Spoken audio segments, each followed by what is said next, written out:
What if the biggest thing standing between you and your business wasn't actually strategy, wasn't marketing, it wasn't even your pricing, but it was the identity that was running all three?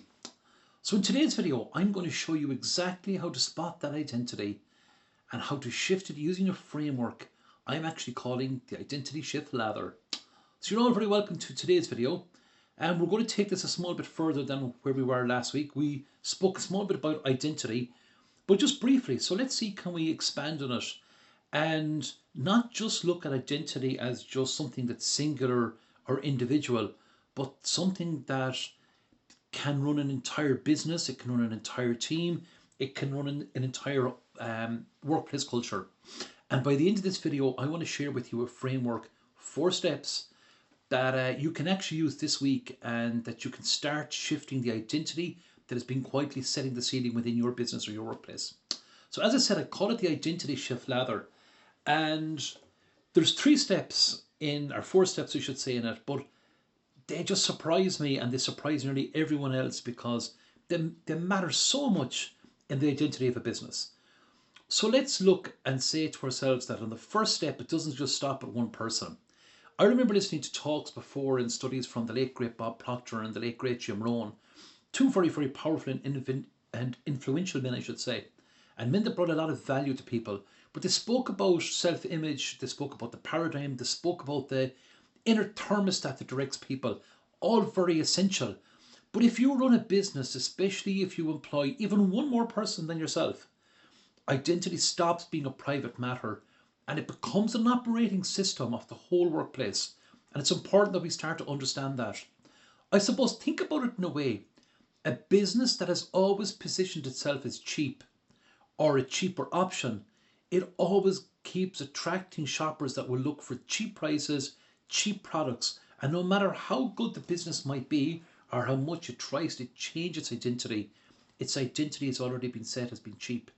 And you can redesign the website, you can redesign, the brand itself, but none of it holds, because the underlying identity of the business hasn't moved. It's already previously been established. And here's the part, I suppose, that matters most. It also aligns with your staff. Employees inherit the identity of the person who leads them. So if your identity says, I'm someone who scrambles and firefights, then your team are going to scramble and firefight right alongside you. And no matter what's written in that SOPs, the standard operating procedures of a business, or what's written in a handbook, that culture won't change. It trickles down from the top to the bottom. It's just amazing when that happens. So before we get to the framework, I want you to sit with one particular question. Not what does my business do, but what does my business believe about itself?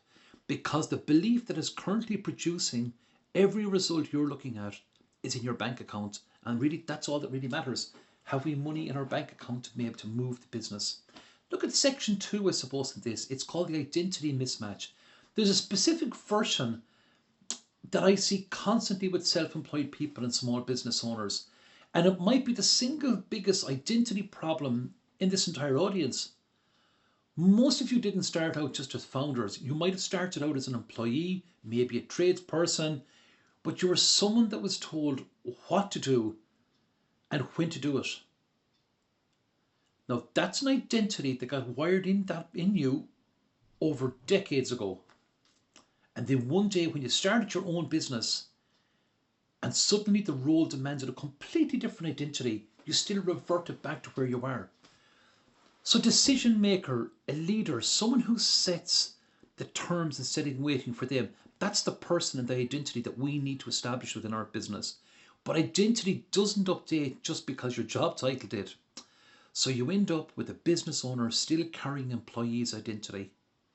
And that mismatch shows up everywhere. It shows up as waiting for permission that nobody is coming to give you.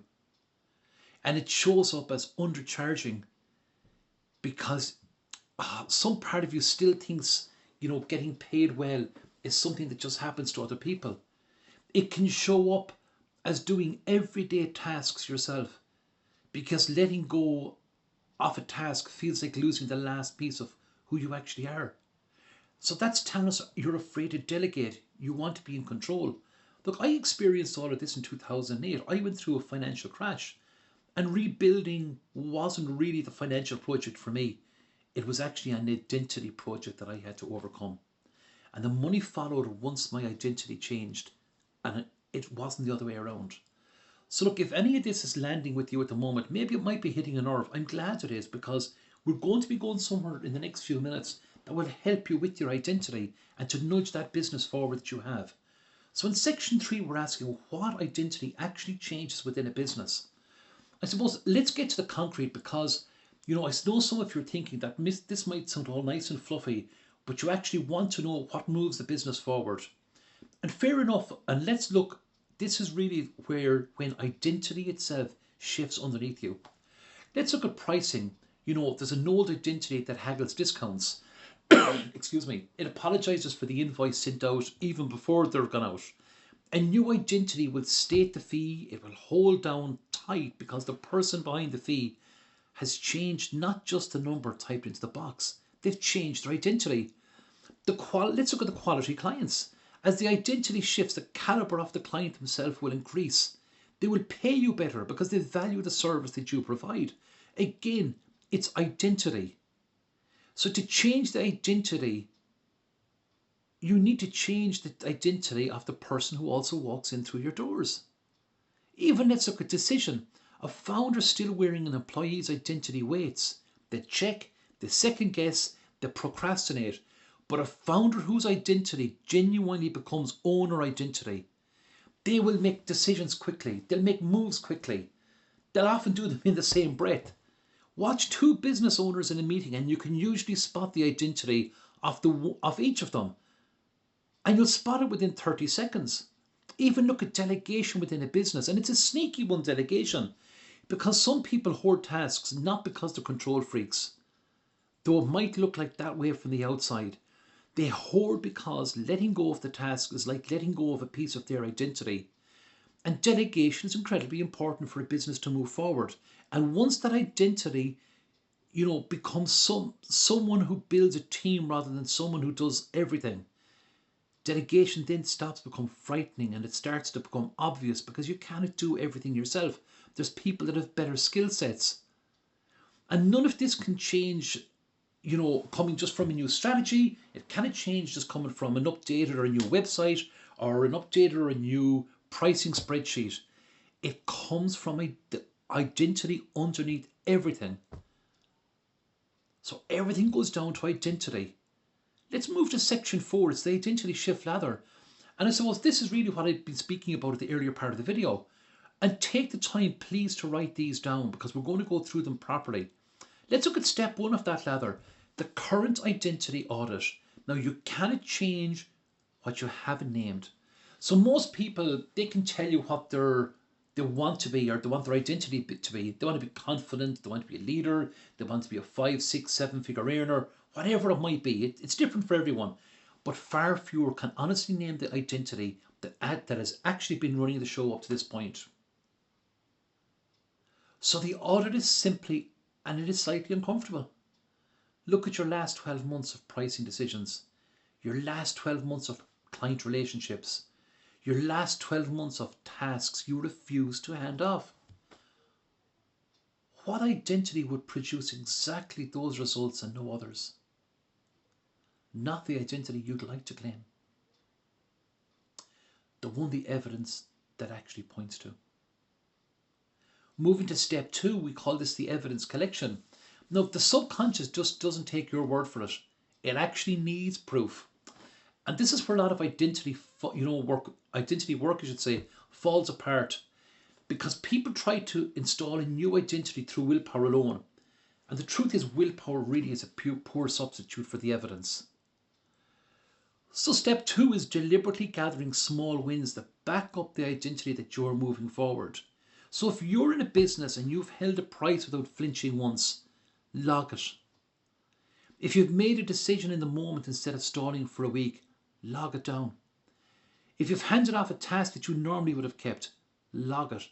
And these are small changes, but yes, each and every one of them is a building brick. It's evidence that a new identity gets built brick by brick, not just in one dramatic leap. Step 3 is the environment alignment. Step 3 in the ladder. And here's the one that surprises an awful lot of people. You can do all the eternal work you like, but if your environment still matches the old identity, it will quietly pull you back every single time. An environment also beats willpower more often than any of us truly want to admit. And that means looking honestly at your pricing structure, your workspace, the people you surround, the people you surround yourself with, I should say, and even your daily habits itself, and asking whether each one of those things that I just mentioned matches the identity that you're building or the one that you're truly trying to leave behind. If your calendar is still full of the same underpriced clients from before, your environment is still voting the same old identity, no matter what your self-talk says in the shower. Let's look at step 4. This is one that really made a difference in my life. It was repetition and reinforcement. So identity change isn't just a single event. It is a maintained state. And this is where daily reinforcement comes in. It comes into the present tense, self-image work. Reading consistently. Repeated until the subconscious mind accepts the new identity as simply rather than just aspirational. So this step is exactly what helped me build what is called the 5M method, particularly, I suppose, in the areas of mindset and momentum. So if you've already been through the free challenge which we hold, you might have had a taste of this already. Excuse me. And if you haven't, well, that's precisely what it's built to give you. If we move on, we're going to look and try and bring this on to where it really matters in the workplace. I really want to just have a quick word before we close this off, that everything in the ladder works for a team as well as it does for an individual. So if you want to run a business with staff, if you want to walk your team through their own version of that audit, ask yourself what identity is currently running your service standards. What is running your customer follow-ups, your internal communication? And you might find the business identity that you thought you had on paper and the one that you're actually operating day to day are two completely different things. And there's a gap, more than any other competitor, more than any other market condition, and that is usually the real ceiling. So let me present a small little challenge to you today. So here's what I want you to do. Please do it this week.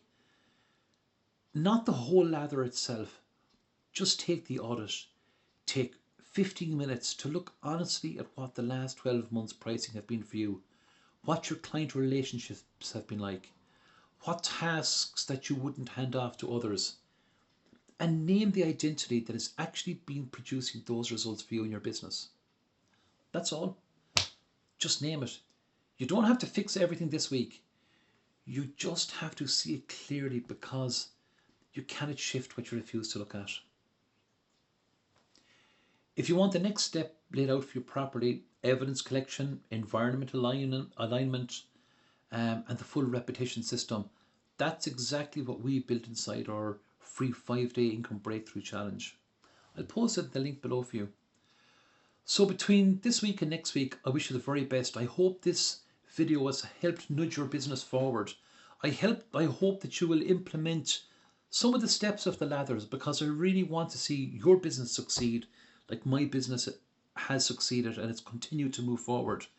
What we're really trying to do is close the gap, identify the areas where we would have been weak before that we're getting stronger today, and it all goes down to identity. So as I said, between now and next week, I wish you a great week. Thanks for watching the video. God bless you. Thank you again.